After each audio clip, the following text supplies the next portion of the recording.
ఓం సాయిరామ్. జై శ్రీరామ్. సాయి బంధువులందరికీ శ్రీ షిరిడి సాయిబాబా వారి ఏకాదశ సూత్రములు. షిరిడీ ప్రవేశమే సర్వదుఃఖ పరిహారం. అనగా షిరిడి ప్రవేశించినంతనే మన దుఃఖములు అన్నీ కూడా పరిహారమైపోతాయట.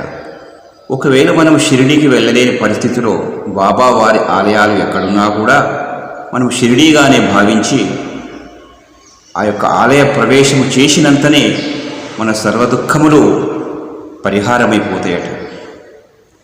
ఆర్తులైననేమి నిరుపేదలైననేమి ద్వారకామాయి ప్రవేశమునరించినంతనే సుఖ సంపదలు పొందగలరు.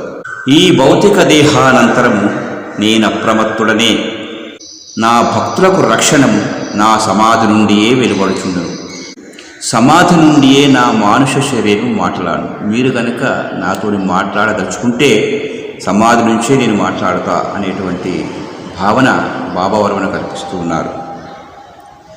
నన్ను ఆశ్రయించిన వారిని, నన్ను శరణుజొచ్చిన వారిని నిరంతరం రక్షించుటయే నా కర్తవ్యం. అంటే నా యందు ఎవరికి దృష్టి గలదో వారి యందే నా కటాక్షం వలదు. మీ భారములను నాపై పడవేయు, నేను మోసెదను.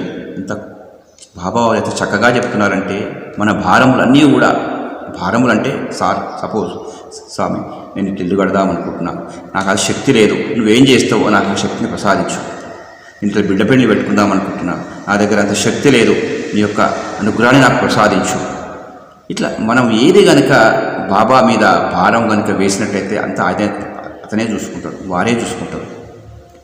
కనుక మీ భారాలను నాపేయుడు, నేను మోస్తాను అని చెప్పేసి ఇంత క్లియర్గా చెప్తున్నారు బాబా వారు. నా సహాయము కానీ సలహాను కానీ కోరినచో తక్షణమే సంగసిద్దులను.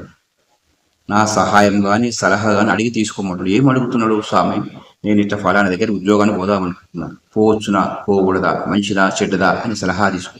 ఫలానా సంబంధం చేద్దామనుకుంటున్నాం, మంచిదా కాదా, ఫలానా దగ్గర ఇల్లు కట్టుకుందాం అనుకుంటాం, మంచిగుంటుందా, ఇట్లా స్వామివారి యొక్క సలహా తీసుకొని మనం పాటించినట్లయితే దానికి ఒక పరిష్కారం వాళ్ళు చెప్తారట బాబా. దాన్ని బట్టి మనం నడుచుకుంటే బాబా అనుగ్రహం తప్పకుండా లభిస్తుంది. నా భక్తుల గృహముడి యందు లేమి అను శబ్దమే పొడసూపడు.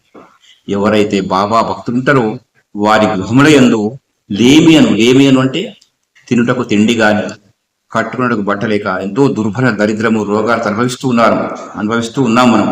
కానీ ఇవన్నీ లేకుండా నేను చూసుకుంటా.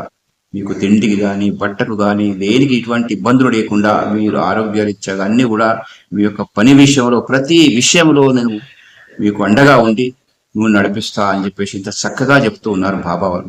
కనుక ఈ 11 ఏకాదశ సూత్రాలని మనం అందరం కూడా ఆచరించి బాబా అనుగ్రహాన్ని పొందుదామని చెప్పేసి మనస్ఫూర్తిగా తెలియజేస్తూ ఓం సాయిరామ్, జై శ్రీరామ్.